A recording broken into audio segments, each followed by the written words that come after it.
I thought my biggest struggles as a single mom would come from long work hours and managing bills, but that changed the night my neighbors threw my son's bike into the road while yelling accusations that he destroyed their lawn. He was only 10. By the time I got home, he was still kneeling by what was left of his bike, too shaken to even speak. His small hands were clutching the bent handlebars like he could will them back into place. I quietly hugged him, told him to get in the car, and right there, I made a decision. I wouldn't let them get away with bullying a child. But here's the thing about me. I don't yell. I don't storm into arguments. I wait. I gather. And when I strike, it's always in a way no one forgets. And this time, the entire neighborhood would see. They thought they could shame my son into silence. Instead, I was about to make sure everyone saw exactly who the bullies were. I'm Elise, and I'm 38 years old, stretched so thin that sometimes I wondered if my body was made of more exhaustion than flesh and bone. I worked 12-hour shifts as a pediatric nurse, holding sick children in my arms all day, only to come home and try to hold my own together at night. Every ounce of me that wasn't given to the hospital belonged to Noah, my boy, my only child, with a crooked smile and messy hair, the one steady reason I could keep putting one foot in front of the other. He was the reason I survived the wait, though I didn't realize how much weight he would end up carrying, too. Mornings were always the same. I'd lay out his breakfast before rushing out, remind him where his homework was, and whisper a promise I rarely kept. I'll be home before bed, sweetheart. Most nights, I wasn't. The hospital swallowed my hours, and whatever was left, bills and rent, devoured. But I made sure Noah never saw that. He wore secondhand sneakers, yes, but I scrubbed them spotless. His room was small, but his sheets were fresh. I wanted him to feel safe. Safe and loved. Safe enough that he never saw the cracks forming around us. That's why I picked this neighborhood. The houses weren't glamorous, but they were close together, with tidy hedges and kids riding scooters down the block. It seemed quiet enough, predictable, the kind of place where a child could ride his bike in loops until dusk without me worrying. For a while, that bike was Noah's whole world. He pedaled it like it carried wings. Sometimes, on my days off, I'd sit by the window and just watch him. That simple rhythm, circling the block, waving to the mail carrier, hair poking out from under his helmet, felt like proof that I'd done at least one thing right. But I didn't know that very bike would be the thing they used to break him. The truth is, I always carried an edge of fear. Being the only parent meant my guard never lowered. Every driver speeding around a corner, every strange glare, it all fell on me to anticipate. And slowly, the glares became harder to ignore. Neighbors muttered about respect for property when Noah wasn't even near their lawn. I brushed it off as pettiness, people with too much time and not enough kindness. But deep down, I knew the undercurrent was shifting. And when the shift came, it came hard. The night it broke open, I wasn't there. My shift had already stretched past 10 hours when Mark and Susan, our neighbors, marched across the street. Noah had been home barely an hour. He'd dropped his backpack by the couch, grabbed a snack, and hopped on his bike, just like always. When he got back home, he couldn't have imagined what was coming. They didn't knock gently. They pounded. They barked his name like he was a criminal. By the time he stepped outside, their faces told him everything: anger, disdain, and something else, like they were enjoying this. They accused him of tearing up their lawn, of leaving tracks, lies he could barely comprehend, let alone defend himself against. He tried to speak, but his voice caught. He froze. Two grown adults towered over my 10-year-old, voices rising, words sharp enough to slice. And then, in a blur, one of them grabbed his bike. The bike, his freedom, his joy, his whole world. And with a single careless motion, they hurled it into the street. Noah's bike hit the curb with a sound he said he'll never forget, a metallic thud, a chain snapping loose. He dropped to his knees beside it, too stunned to cry, just staring. The bent frame, the twisted wheel, his little hands hovered over the damage like he might fix it if he touched it gently enough. But nothing could fix the look on his face that night. They kept yelling, he told me later. Threats, warnings, promises that next time would be worse. But all he could hear was silence in his own chest. All he could feel was the humiliation pressing down heavier than their shadows. By the time I pulled into the driveway, hours later, the first thing I saw wasn't my son. It was the bike, lying there at the curb like a wounded animal no one had bothered to move. My heart stopped. Then I saw him, on the front step, head down, fingers tugging at his sleeve. He didn't have to say a word. His silence told me everything. I crouched, pulled him into my arms, and felt his small body shaking against mine. I whispered that it was okay, but even as I said it, I knew it wasn't. I told him to get in the car. My voice was calm, steadier than I felt. I didn't shout for the neighbors. I didn't confront them. Not yet. But when my eyes met that broken bike again, something inside me hardened into quiet, immovable fury. When I pulled up the footage from that night, every terrible moment was there in grainy black and white. I watched it 3 times before the full weight of it settled in. That was the night the decision anchored itself in me. I would not let adults terrorize my child and walk away smug. I would not let his innocence be rewritten as guilt. And when I finally acted, the entire neighborhood would see the truth. The house was quiet, only the hum of the refrigerator breaking the silence. But my mind wouldn't stop replaying the sound of metal hitting asphalt. I had stared at the broken frame in the garage so long, it etched itself into me. At first, I felt nothing, just a hollow numbness that left me floating. But numbness doesn't last. Slowly, something sharper took its place.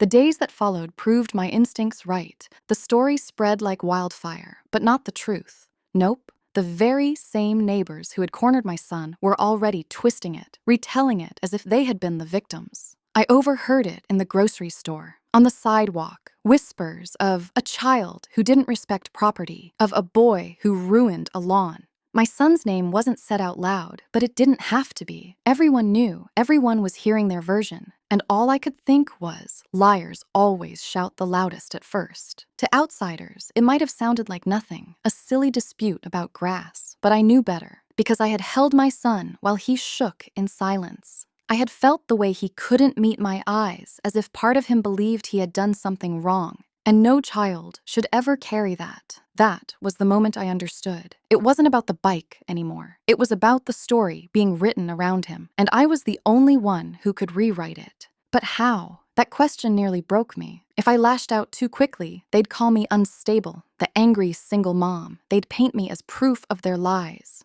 If I stayed silent, though, I'd be teaching Noah the worst lesson of all. That silence is what you give bullies. That silence is what you give power. And I couldn't accept that, not ever. So I chose something in between, not noise, not retreat, precision. At home, I spoke to Noah differently. I planted little seeds of assurance where his confidence had been stripped away.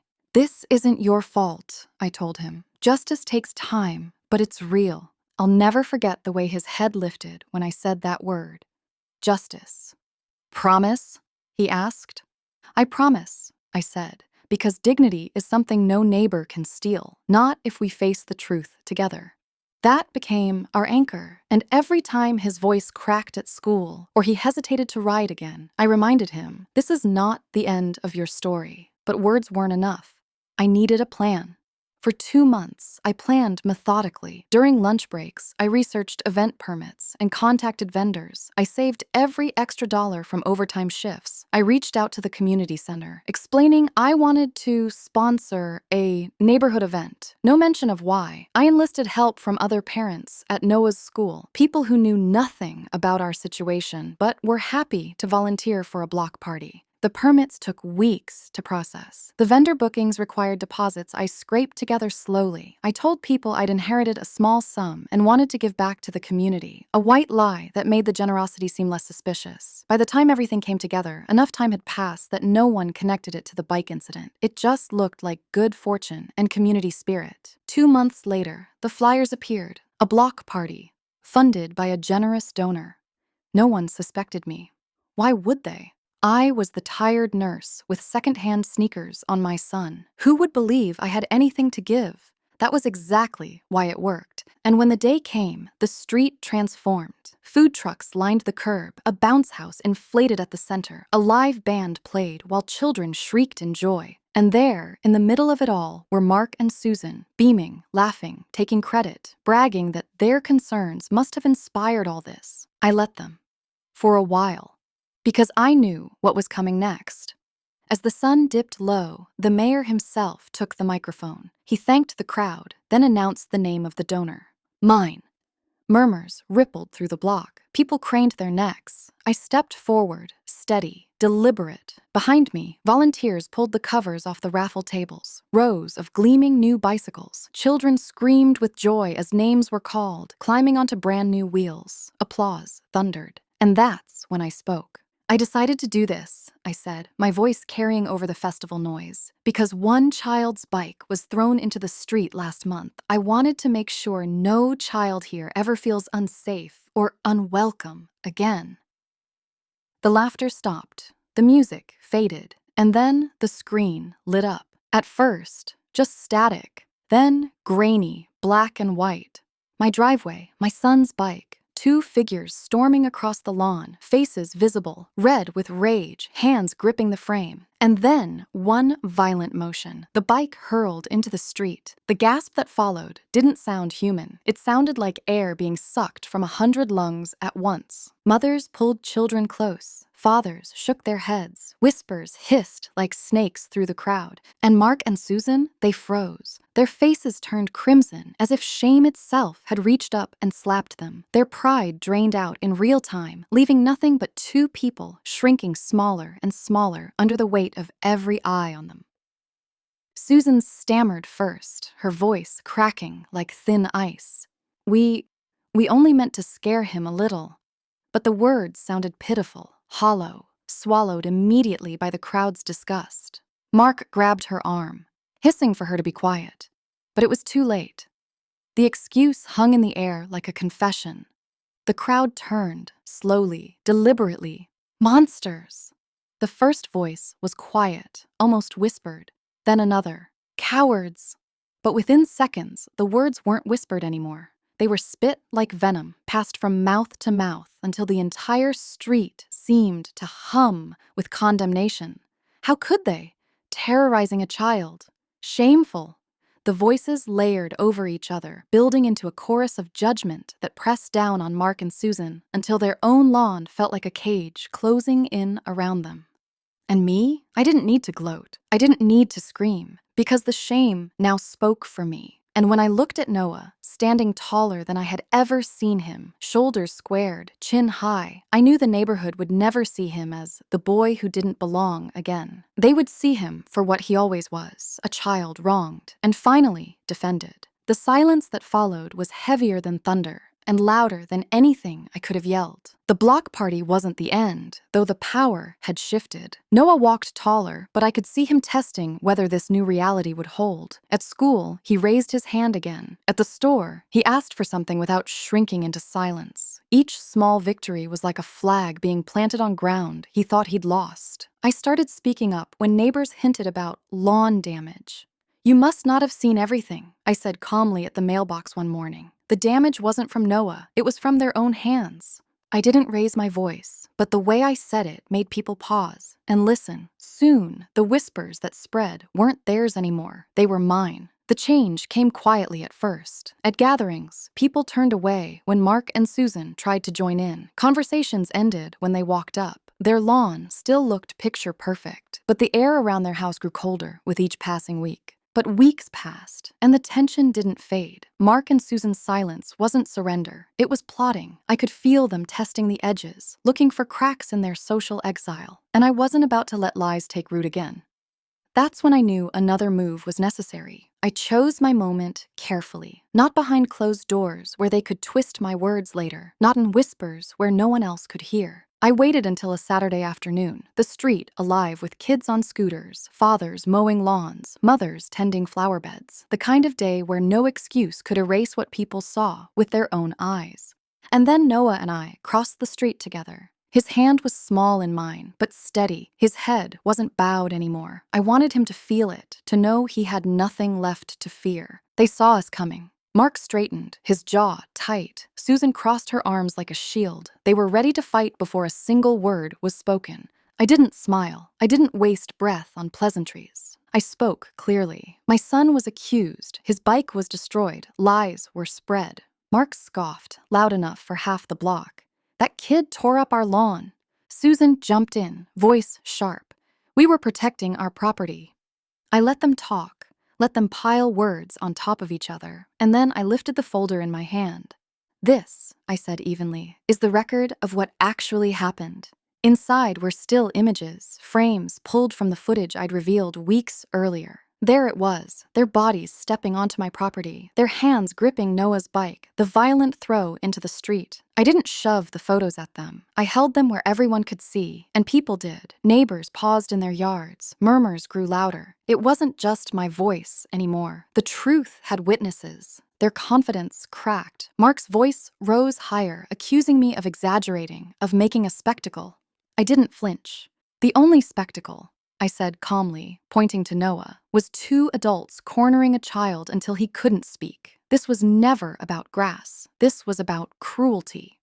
The words landed like stones, not shouted, not theatrical, but heavier than anything they had hurled before. And then the neighbors spoke. One woman stepped forward. She admitted she'd seen from her kitchen window, unsettled by how they'd screamed at my son. Another man said he'd heard the crash of the bike on the pavement. Every testimony was another nail, another weight pressing down on their story until it collapsed. Mark shifted his stance. Susan's face flushed crimson. They looked trapped, their excuses dissolving as fast as they could spit them out. They weren't standing against me anymore. They were standing against the street. I didn't sneer. I didn't gloat. I only stood there, calm, with Noah behind me. "If you think destroying a child's belongings will ever be seen as justified," I said steadily, "then you've already lost the respect of everyone here."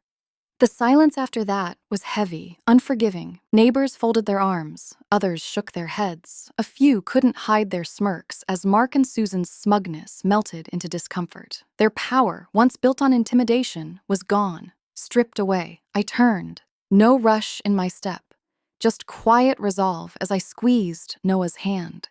He matched my stride, his chin lifted higher than I'd seen since it all began. As we walked away, their automatic lawn sprinklers suddenly sputtered to life with a mechanical wheeze, spraying water in frantic arcs across the grass they'd claimed to protect. Behind us, I heard stifled laughter. Neighbors turning away to hide their grins, some not bothering to hide them at all. Mark and Susan stood rigid on their porch like hollow scarecrows, being watered by their own system while their dignity pooled at their feet.